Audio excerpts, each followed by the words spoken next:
നമസ്കാരം മലയാളി വാർത്തയിലേക്ക് സ്വാഗതം. ഇടുക്കി അണക്കെട്ടിന്റെ സുരക്ഷയുമായി ബന്ധപ്പെട്ട നിർണായക നീക്കം നടക്കുകയാണ്. ഡാം സുരക്ഷാ അതോറിറ്റി നടപ്പിലാക്കുമെന്ന് വെളിപ്പെടുത്തി ഇടുക്കി എംപി ഡീൻ കുര്യാക്കോസ് രംഗത്ത് വരുന്നു. ഡാം സേഫ്റ്റി ചെയർമാനെ താൻ നേരിട്ട് കണ്ടെന്നും വേണ്ട നടപടികൾ സ്വീകരിക്കുമെന്നും അദ്ദേഹം ഉറപ്പ് നൽകിയെന്നും ഡീൻ കുര്യാക്കോസ് പറയുകയാണ്. ഡാം സേഫ്റ്റി ചെയർമാനെ നേരിട്ട് കണ്ടെന്നും നടപടികൾ സ്വീകരിക്കുമെന്നും അദ്ദേഹം ഉറപ്പ് നൽകിയിരുന്നു. ഡീൻ കുര്യാക്കോസ് ആണ് ഇക്കാര്യങ്ങൾ വ്യക്തമാക്കിയിരിക്കുന്നത്. ഒക്ടോബറോടെ ദേശീയ ഡാം സുരക്ഷാ അതോറിറ്റി മുല്ലപ്പെരിയാർ വിഷയത്തിൽ ഇടപെടും എന്നാണ് ഇപ്പോൾ ലഭിക്കുന്ന വിവരം. ചെയർമാന് നൽകിയ അപേക്ഷയ്ക്ക് പിന്നാലെയാണ് ഇക്കാര്യം അധികൃതർ അറിയിച്ചിരിക്കുന്നത്. പുതിയ അണക്കെട്ട് നിർമ്മിക്കണമെന്നാണ് കേരളത്തിന്റെ ആവശ്യം. ഇതിനായി NDSA തുടർ നടപടികൾ സ്വീകരിക്കണമെന്നും ആവശ്യപ്പെട്ടിട്ടുണ്ട്.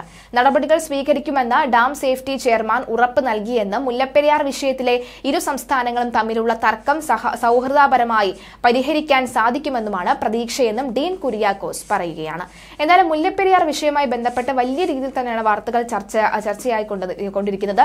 സമൂഹ മാധ്യമങ്ങളിലൊക്കെ തന്നെ കൃത്യമായ കാര്യങ്ങൾ, അതായത് ഇപ്പോഴും പ്രധാനമായി തന്നെ ആവശ്യപ്പെട്ടുകൊണ്ടേയിരിക്കുകയാണ്. മുല്ലപ്പെരിയാർ വിഷയത്തിൽ അടിയന്തരമായ ഒരു തീരുമാനം ഉണ്ടാക്കണമെന്ന് തന്നെയാണ് അവർ പറഞ്ഞുകൊണ്ടിരിക്കുന്നത്.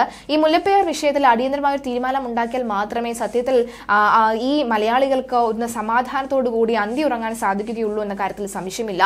ആവർത്തിച്ച് മുഖ്യമന്ത്രി പിണറായി വിജയൻ പറയുകയാണ്, സമൂഹ മാധ്യമങ്ങളിലെ പേടിപ്പെടുത്തുന്ന വാർത്തകൾ നിർത്തൂ എന്നത്. പേടിപ്പെടുത്തുന്ന വാർത്തകളല്ല, മറിച്ചൊരു മുന്നറിയിപ്പ് നൽകുന്ന വാർത്തകളാണ്. ഇതിനെക്കുറിച്ച് ആരും ഇപ്പോൾ സംസാരിക്കാതിരിക്കുകയാണെങ്കിൽ ആരും ശ്രദ്ധിക്കാതെ പോകുന്ന ഒരു വിഷയമായി മുല്ലപ്പെരിയാർ മാറുമെന്ന കാര്യത്തിൽ സംശയമില്ല. ഇനി എപ്പോഴെങ്കിലും മഴ ശക്തമായി പെയ്താൽ, ഇത്തരത്തിൽ എവിടെയെങ്കിലും വെള്ളം ഒന്ന് ഉയർന്നാൽ, ഏതെങ്കിലും ഒരു ദുരന്തം വന്നാൽ മാത്രമേ മുല്ലപ്പെരിയാർ വീണ്ടും ചർച്ചയാവുകയുള്ളൂ.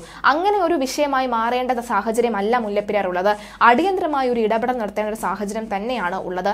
അതുകൊണ്ട് തന്നെയാണ് ഇത്തരം വിഷയങ്ങൾ വീണ്ടും സമൂഹ മാധ്യമങ്ങളിൽ സാധാരണക്കാരായ ജനങ്ങൾ ആവശ്യപ്പെടുന്നത്.